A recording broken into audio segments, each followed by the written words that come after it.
On laboratory evaluation of liver disease. This is mainly done with hepatocyte integrity tested with under three categories, that is hepatocyte integrity, biliary excretory function and hepatocyte function.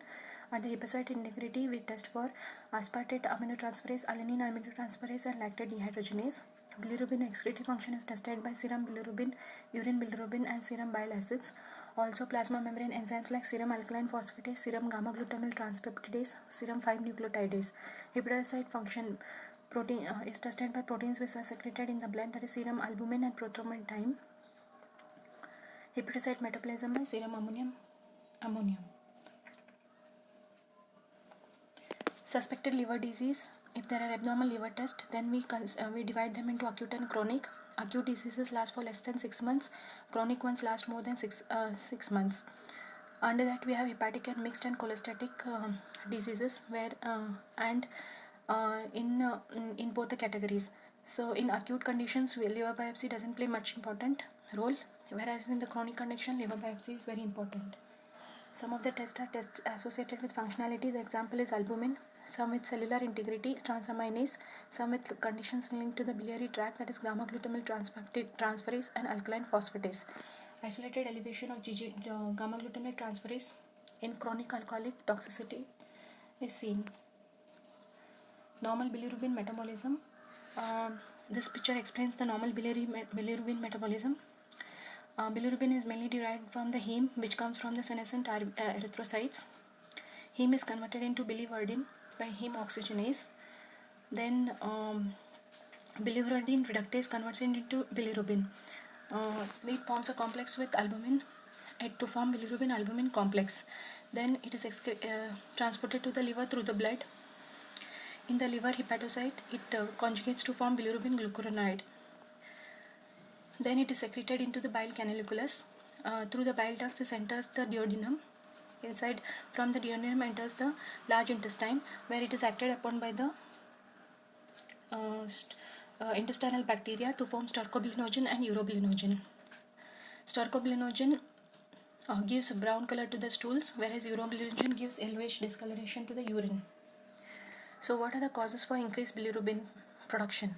It's because of overproduction by reticuloendothelial system, failure of hepatocyte uptake, failure to conjugate or excrete, obstruction of biliary excretion into the intestine. Various diseases are seen which cause the jaundice are seen at various levels of metabolism. So hemolytic anemia is the first one. This is a prehepatic cause. Erythroblastosis, immune hemolysis, congenital RBC disease such as sickle cell and thalassemia and spherocytosis. Impaired uptake is seen because of hepatocellular injury, drugs and it is also seen in newborns. Reduced glucuronidase transferase activity seen in Gilbert syndrome and Gilgan-Nager syndrome. Impaired transport into the canaliculus is seen because of toxin, hepatocellular injury because of viral or alcoholic hepatitis, Lubin-Johnson syndrome and Rotor syndrome. Now what is this jaundice? Jaundice is a clinical marker of defect in metabolism and or excretion of the bilirubin, and it helps us to initiate the lab evaluation of the imaging studies to identify the cause and to determine the admission or output of the therapy. Hyperbilirubinemia refers to increased concentration of bilirubin in the blood, which is more than 1 mg per deciliter. Jaundice or icterus describes the yellowish discoloration of the skin of the sclera when the bilirubin concentration exceeds 2 to 2.5 mg per deciliter. Jaundice is yellowish pigmentation of the skin, conjunctival membranes over the sclera and other mucous membrane and the skin. Term jaundice comes from the French term jaune, meaning yellowish discoloration. So hyperbilirubinemia refers to increased concentration of the bilirubin in the blood more than 1 mg per deciliter. Jaundice or icterus is nothing but yellowish discoloration of the skin and the sclera, which exceeds 2 to 2.5 mg per deciliter, that is circulating bilirubin concentration exceeding 2 to 2.5 mg per deciliter. Cholestasis is the presence of plugs of inspissated bile in the dilated bile canaliculi and visible bile pigment in the hepatocytes. Cholestasis is the presence of plugs of inspissated bile in the dilated bile canaliculi and visible bile pigment in the hepatocyte. Cholestatic jaundice is characterized by histological cholestasis and hyperbilirubinemia. So this picture shows the yellowish discoloration of the sclera. Clinical features. Careful history is very important, and physical examination reveals jaundice. You see the sclera of the eye, tip of the tongue, etc. Family history of Gilbert, Rotor, Gliganiger, Dubin Johnson, and sickle cell would help the diagnosis. Healthy young person with fever, malaise, and myalgia gives us a diagnosis of viral hepatitis. Gradual development of the symptoms gives us the diagnosis of duct obstruction. Now, development is very acute with abdominal pain is the feature of acute cholangitis secondary to cholelithiasis. Painless jaundice in older person with epigastric mass and weight loss indicates biliary obstruction from malignancy. Hepatomegaly with pedal edema and gallop rhythm indicates chronic heart failure. That is called as cardiac cirrhosis. So laboratory test, what all you'll do: serum bilirubin level, liver aminotransferase levels, alkaline phosphatase, and CBC, prothrombin time, Coombs test, hemoglobin electrophoresis, viral hepatitis panel, and ultrasound gallbladder. I repeat the investigations: serum bilirubin level, liver aminotransferase levels, alkaline phosphatase, CBC, prothrombin time, Coombs test, hemoglobin electrophoresis, viral hepatitis panel, and ultrasound gallbladder. Now, what is the difference between conjugated and unconjugated bilirubin? Unconjugated bilirubin, there is increased production which exceeds the ability to the liver to conjugate. This is seen in hemolytic anemias, hemoglobinopathies, inborn errors of metabolism, and transfusion reaction. Conjugated can produce but not excreted. Metabolic defect, it is seen in metabolic defect, intra and extrahepatic obstruction. So predominantly conjugated hyperbilirubinemia is seen in decreased hepatocellular excretion, deficiency in canacular membrane transport, that is Dubin-Johnson syndrome and Rotor syndrome, drug-induced canacular membrane dysfunction, mainly the oral contraceptive and cyclosporin, hepatocellular damage or toxicity, and mechanical obstruction like gallstone, inflammatory stricture, and carcinoma head of pancreas, inflammatory destruction of intrahepatic bile ducts because of primary biliary cirrhosis, primary sclerosing cholangitis, etc. Predominantly unconjugated hyperbilirubin is seen in excess production of bilirubin. Hemolytic anemias, resorption of the blood from the internal hemorrhage, that is alimentary tract bleeding and hematomas, reduced hepatic uptake because of drugs, and hepatocellular injury because of viral drug or cirrhosis. Impaired bilirubin conjugation may be seen in physiological jaundice of newborn, hereditary disorders, Gilbert syndrome, Gliganiger syndrome, and acquired defects, drugs, hepatitis, and cirrhosis. So physiological jaundice of newborn, hereditary disorders like Gilbert syndrome and Gliganiger syndrome, acquired defects because of drugs, hepatitis, and cirrhosis causes impaired bilirubin conjugation. What is the difference between unconjugated and conjugated bilirubin? In normal serum, there is more amount of unconjugated bilirubin. Water solubility is absent in case of unconjugated bilirubin. Affinity to lipids is present with unconjugated bilirubin. Serum albumin binding is seen high in case of unconjugated bilirubin. And Vandenberg's reaction is indirect. Renal excretion is absent. Affinity to brain tissue is present. Whereas normal serum levels of conjugated is less, water solubility is present, affinity to lipids is absent, serum albumin binding is low, Vandenberg reaction is direct, renal excretion is present, affinity to brain tissue is absent. Vandenberg reaction is a chemical reaction used to measure bilirubin levels in the blood. More specifically, if it determines the amount of conjugated bilirubin in the blood. Principle here is bilirubin reacts with diazotized sulfonilic acid to produce purple colored azobilirubin. The reaction produces azobilirubin. Procedure: take 0.3 ml of serum and add diazo reagent. Note the color, then add methanol. Inference: direct reaction, color developed before the adding methanol is conjugated bilirubin, and the color which is developed after adding methanol is total bilirubin. You minus the direct bilirubin from the total bilirubin, you get indirect reaction. Significant: hemolytic jaundice, there will be indirect reaction, hepatic direct and biphasic reaction, obstructive, that is direct reaction. So this table gives the difference between pre-hepatic, hepatic jaundice and post-hepatic jaundice differences. Total bilirubin is normal or increased in pre-hepatic jaundice. Conjugated bilirubin is normal in pre-hepatic jaundice, whereas unconjugated bilirubin is very high in pre-hepatic jaundice because it is hemolytic disease.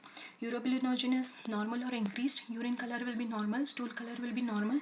Alkaline phosphatase levels, alanine transferase and aspartate levels are normal. Conjugated bilirubin in the urine is not present. Splenomegaly is markedly present in case of prehepatic jaundice. Hepatic and posthepatic jaundice, total bilirubin is increased. Conjugated bilirubin is increased in both the condition. Unconjugated bilirubin is increased only in hepatic jaundice, whereas it is normal in posthepatic jaundice. Urobilinogen is decreased in both hepatic and posthepatic jaundice. Urine color is dark, dark in both the conditions. Stool color is pale in case of obstructive jaundice. Alkaline phosphatase levels is increased. Alanine transaminase, aspartate transferase and levels are also increased in both hepatic and posthepatic condition. Conjugated bilirubin in urine is present. Splenomegaly is present in hepatic jaundice, whereas it is absent in posthepatic jaundice. So prehepatic disorders are hemolytic anemia, immune-mediated primary or secondary, non-immune-mediated infectious diseases, hinge body anemia, hyperphosphatemia, hereditary defects. That is phenylketonuria deficiency. Okay. Hepatic disorders, inflammatory hepatopathies, that is neutrophilic cholangitis, lymphocytic cholangitis, hepatic lipodosis, feline infectious peritonitis, amyloidosis, sepsis, hepatotoxicity. Posthepatic disorders are pancreatitis, cholecystitis, cholelithiasis, and hepatobiliary mass and duodenal mass. So this was about jaundice and its investigation. Now coming to a few cases where you can discuss the different types of jaundices, whether it is conjugated or unconjugated hyperbilirubinemia. The first case is 22-year-old male who came with complaints of jaundice for 6 months, fatigability and muscle pain for 2 years. Here you can see the total bilirubin is increased. Serum bilirubin direct is 2 to 2.4 and ALT is also increased. ALT is increased, AST is increased, GTT is increased, total protein is normal, albumin is decreased, prothrombin time is increased, and INR is 1.8.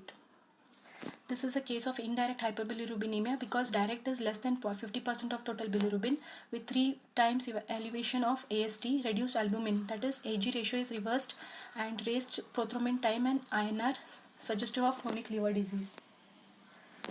Case number 2, 19-year-old female with history of chickenpox 8 months back, developed jaundice, pale stools and pruritus gradually.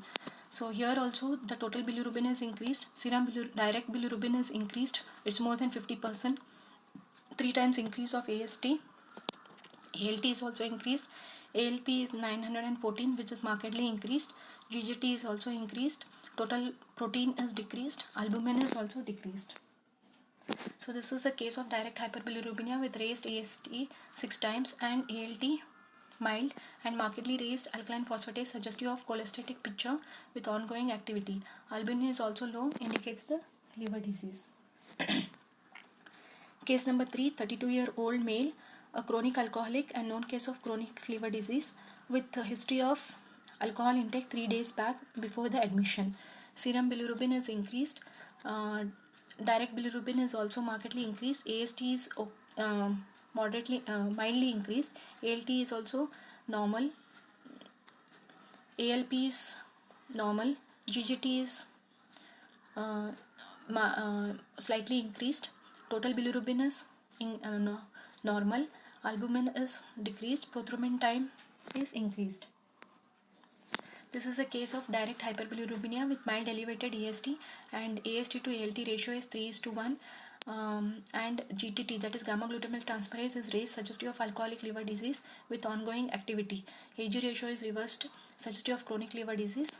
The liver enzymes are not elevated much as the liver has already undergone cirrhosis. Fourth case, a 40-year-old male asymptomatic came after routine master health checkup. So serum bilirubin is normal, serum direct total bilirubin is normal, serum bilirubin direct is 0.15 normal, AST is slightly increased, ALT is increased, ALP is normal, GGT is okay, total protein is 8, albumin is 4. A case of mildly elevated transaminase with no other abnormality has to be worked up further for any occult liver problem. So we discussed our cases of direct hyperbilirubinemia and indirect hyperbilirubinemia. So you should know the differences and also the causes of you should know the different types of jaundice and classify them and accordingly give the causes for each set. From my last class and this class, what are the important questions will be asked? I have given here: Wilson's disease, hemochromatosis, classification of jaundice, lab and investigation of jaundice, differences between pre-hepatic and post-hepatic jaundice, enumerate the important liver function test, indications for liver biopsy. So these are the questions asked from my last class and today's class. I repeat the questions. Wilson's disease is a 3 marker or a 5 marker for y'all. Hemochromatosis is also a 3 marker or a 5 marker for y'all. Classification of jaundice, that is pre-hepatic, post-hepatic and hepatic jaundice, and causes for each. Lab investigation of jaundice, that is the second chart what I explained. Hepatocyte integrity, biliary excretory function and hepatocyte function activity, that has to be written in this answer. Differences between pre-hepatic and post-hepatic, there is one more slide given, so you all should know the differences between pre-hepatic and post-hepatic jaundice. And enumerate the important liver function tests. This is again the second chart, second slide of mine. Indications for liver biopsy. Answer these questions, write the questions, and please write the answers for this. Thank you.